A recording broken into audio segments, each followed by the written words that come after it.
નમસ્કાર મિત્રો સ્વાગત છે તમારું અમારી યુટ્યુબ ચેનલમાં। આપની સાથે હું છું પિનલગીરી ગોસ્વામી।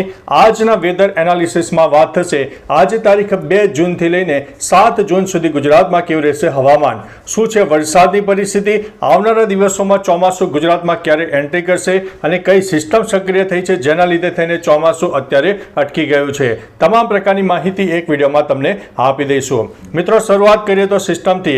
અત્યારે મહારાષ્ટ્ર તરફ એક સિસ્ટમ સક્રિય થઈ છે જે ચોમાસાને અવરોધ ઉત્પન્ન કરી રહી છે, એટલે કે ચોમાસું હજુ દક્ષિણ ભારત સુધી અટવાયેલું છે, પરંતુ ગુજરાતમાં ચોમાસાની એન્ટ્રી ખાસ કરીને દક્ષિણ ગુજરાત અને સૌરાષ્ટ્રના તટીય વિસ્તારમાં 10 થી લઈને 12 જૂન સુધીમાં થઈ જાય તેવી શક્યતા છે અને 30 જૂન સુધીમાં સમગ્ર ગુજરાતમાં ચોમાસું આવરી લેશે તેવી શક્યતા હાલ દેખાઈ રહી છે।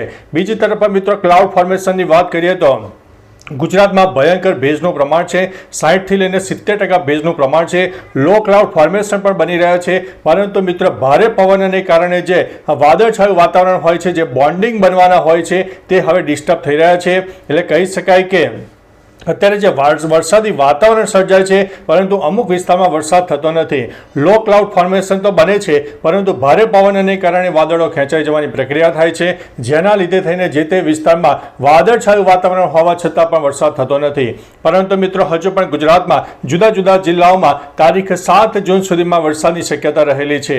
ઉપરાંત મિત્રો ગરમીની વાત કરીએ તો 33 થી લઈને 38 ડિગ્રી મહત્તમ તાપમાન જોવા મળશે।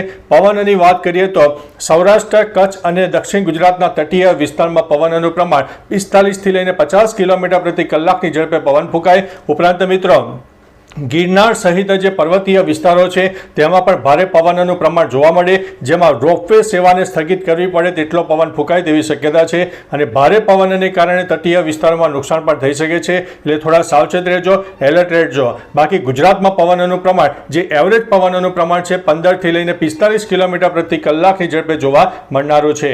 હવે મિત્રો તારીખ પ્રમાણે તમને વરસાદની આગાહીની વાત કરીએ, જેમાં આજે 2 જૂનથી લઈને 7 જૂન સુધી ગુજરાતના કયા જિલ્લામાં વરસાદની શક્યતા રહેલી છે તે તમને વેધર ચાર્ટના આધારે આપણે બતાવવાના છીએ।